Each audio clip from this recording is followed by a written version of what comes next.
મહત્વના સમાચાર મળી રહ્યા છે। વૃદ્ધાની હત્યાના આરોપીને પોલીસે ઝડપી પાડ્યો છે। અમદાવાદના પોશ વિસ્તાર નવરંગપુરામાં વૃદ્ધાની હત્યા થઈ હતી, જેના આરોપીને પોલીસે ઝડપી પાડ્યો છે। આરોપીનું નામ બંસી મીના છે અને પોલીસે તેની ધરપકડ કરી લીધી છે। પોલીસે આ આરોપીને ઝડપી પાડ્યો છે।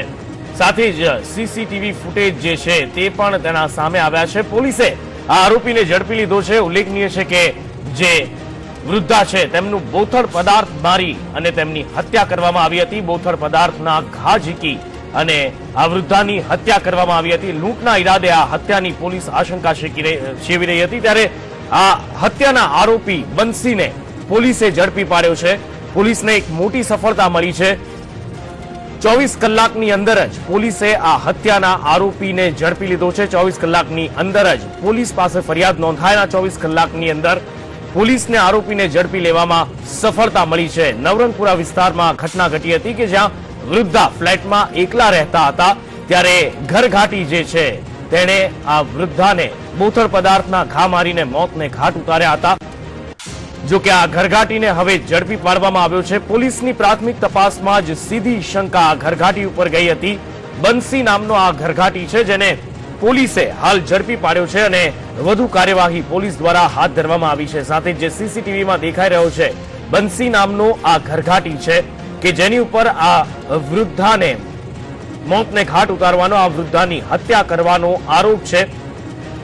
વૃદ્ધાની હત્યાની જાણ થયા બાદ સતત બંસીનો સંપર્ક કરવામાં આવ્યો, પણ આ ઘરઘાટીનો ફોન બંધ હતો અને તે ફરાર થયો હોવાની આશંકા હતી। જો કે પોલીસે હવે તેને ઝડપી લીધો છે। આ વૃદ્ધા તેમના ફ્લેટમાં એકલા રહેતા હતા।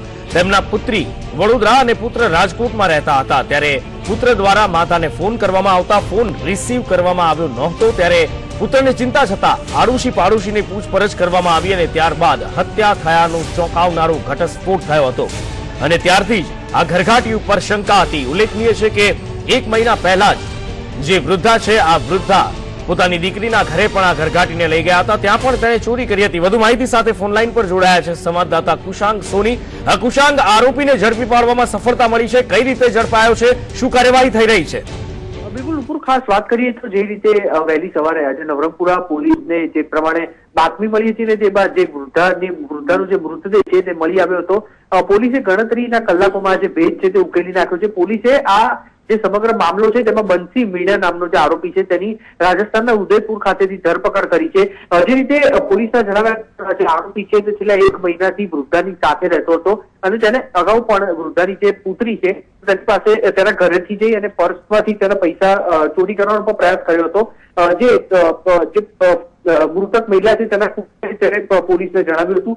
પોલીસે કહી શકાય કે મોટી સફળતા એટલા માટે લાગી છે કારણ કે આજે આરોપી છે અને આરોપી સિવાય અન્ય કોણ હોઈ શકે આજે તમામ જે ઘટના હતી તેની પાસે, પરંતુ પોલીસે જે તમામ એપાર્ટમેન્ટ હતું ત્યાં આગળ કળશ એપાર્ટમેન્ટ તેના સીસીટીવી ના આધારે આ આરોપીની રાજસ્થાનના ઉદયપુર ખાતેની ધરપકડ કરી છે અને તેને અમદાવાદ લાવવામાં આવી રહ્યું છે। માનવામાં આવી રહ્યું છે કે આજે આરોપી છે તેને રાત સુધીમાં અમદાવાદ લાવવામાં આવશે અને તે બાદ તેની વધુ જે પૂછપરછ છે તે શરૂ કરવામાં આવશે કે તેને કયા કારણસર આજે વૃદ્ધા હતી તેની હત્યા કરી હતી અને આજે તમામ જે પ્લાન છે તે કેટલા સમયથી થતો હતો।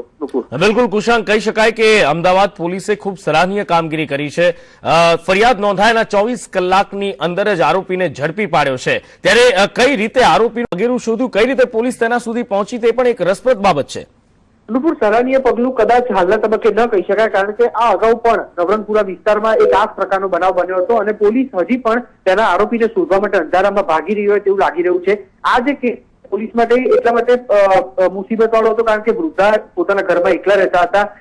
તેના પડોશીઓને ખુદને પણ ખબર નહોતી કે આજે દુર્ઘટના થઈ તે કયા સમયે થઈ હતી અને તેની પાછળ ખરેખર કોનો હાથ હતો। પોલીસે એક તરફ જે ફ્લેટના જે રહીશો હતા તેઓની પણ પૂછપરછ કરી હતી કે જે મૃતક હતા તેઓનું જે વર્તન હતું તે કયા પ્રકારનું હતું। બીજી તરફ વાત કરીએ તો જે લિફ્ટ પાસેના સીસીટીવી સામે આવ્યા છે કે જેમાં જે આરોપી છે બંસી મીણા તે અને મૃતક જે છે માલતી પરીખ, આ બંને જણા લિફ્ટમાં જતા સ્પષ્ટપણે દેખાઈ આવે છે। બીજી તરફ આરોપી જે છે તેના હાથમાં પણ હથિયાર જેવું કોઈક પદાર્થ હોય તેવું લાગી રહ્યું છે। પોલીસે જે રીતે જણાવ્યું હતું કે મહિલા જે મૃતક છે તેને માથાના ભાગે કુકર મારી હત્યા કરવામાં આવી છે। એટલે કહી શકાય કે આરોપીએ કદાચ એવું બની શકે કે ભૂતકાળમાં પણ અનેક વખત આવા પ્રયાસ કર્યા હોય, તેમાં તેને નિષ્ફળતા મળી હોય અને તેને અંતિમ આ જે પગલું છે તે ભર્યું હોય। જી કુશાંગ, આ સમગ્ર માહિતી બદલ આપનો આભાર।